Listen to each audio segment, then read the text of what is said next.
দুঃখজনক ব্যাপার হলো আমরা এখন পর্যন্ত আসলে সফলতা বলতে আমরা যেটা বুঝি যে যথাযথ কর্তৃপক্ষের দৃষ্টি আকর্ষণ করা।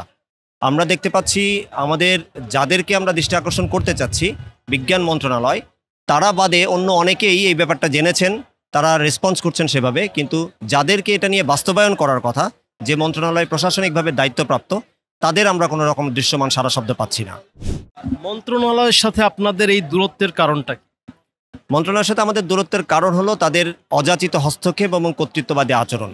আমাদের বাংলাদেশ পরমাণু শক্তি কমিশন একটি স্বায়ত্তশাসিত প্রতিষ্ঠান, যেটি একটি নীতিমালার বা একটি আইনের মাধ্যমে পরিচালিত হয়। এই আইনের ব্যত্যয় ঘটিয়ে, আইনকে উপেক্ষা করে যখন অন্য কোনো একটি নিজেদের পাশ করা, নিজেদের অযাচিত একটা অর্ডার যখন ফলো করে ফেলে বা আমাদের উপর চাপিয়ে দিতে চাই, সেই জিনিসটাকে আমরা বলছি অযাচিত হস্তক্ষেপ এবং কর্তৃত্ববাদী আচরণ। যে অযাচিত হস্তক্ষেপের কথা বলছেন আপনারা, সেটা আসলে কতদিন যাবত হচ্ছে? এটা দীর্ঘদিন ধরেই হয়ে আসছে।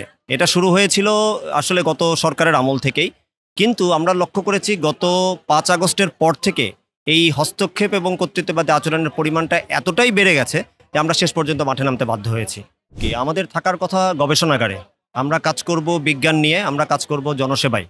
সেখানে যদি আমাদেরকে রাস্তায় নেমে অধিকার আদায়ের আন্দোলনে নামতে হয়, এটা অবশ্যই দুর্ভাগ্যজনক।